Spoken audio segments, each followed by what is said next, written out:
Toyota regains the lead, topping Volkswagen to take the global sales crown. The auto giant has sold nearly 7.5 million vehicles during the first 9 months of the year.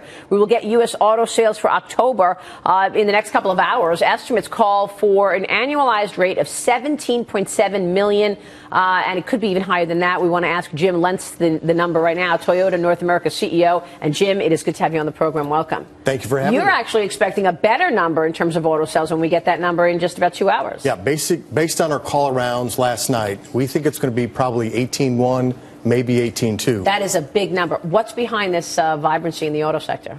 You know, I think there are really two different sectors going on at the same time.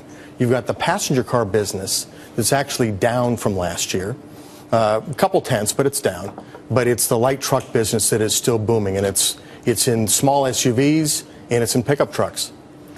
So 18.1 million, 18.2 million, that's a big number. And this is something we've been debating before. Are we getting close to a peak here? Do you see the growth rate slowing as we pass that peak? Well, I think at some point in time it's going to have to slow. But we forecast that for the foreseeable future, it's going to remain very strong. You know, you have low interest rates, relatively speaking, although they will go up.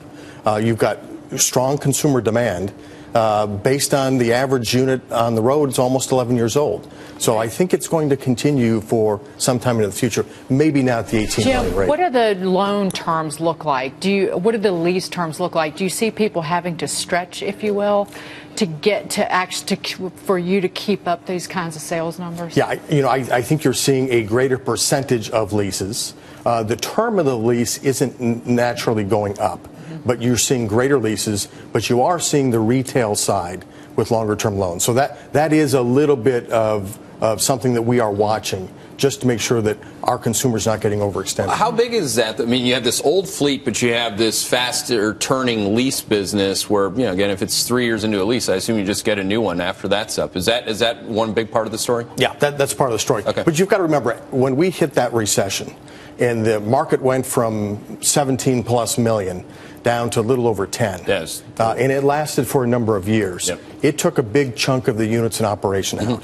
So this is still catching up pent-up demand in the overall business. It's a lot like the housing housing market. I mean, the housing market looks the same and both are rate sensitive, but both people uniquely didn't understand how low 10 million SAR was. I mean, that was such a low number. Yeah, and frankly, if you look at the boom in the housing market today, that's also driving our business, especially on the light truck side. Right. Let me ask you about driverless cars. I was talking to Mark Andreessen the other day, and he said to me that in the future there's going to be 4 car companies: Tesla, Uber, Apple, and Google. He owns them all. What do you say about that? Well, I don't think that's going to be the case. And you're driving toward driverless cars by 2020. What's the strategy? Well, I think you have to look at how you define autonomous cars. We believe that you're going to have a driver in control of the car behind the wheel. I mean, you have aircraft today that are not pilotless. And if you want to go driverless, you just press a button and then you go driverless. Sure.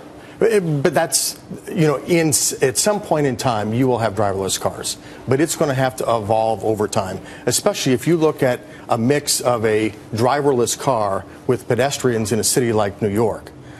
You've got to make sure that there's a lot of artificial intelligence in those cars to be able to maneuver streets and changes. If you were to like spin out Toyota's like innovation department, or the guys and gals that are actually working on that, how impressed would they be versus Tesla? You know, Tesla's just a public company. People stare at it all the time. We don't get to see your people.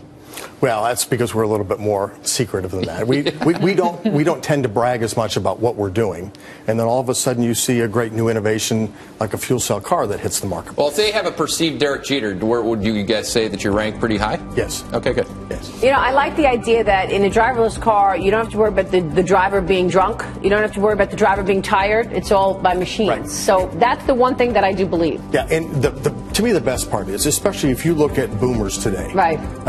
Boomers going to drive cars for a long time to come.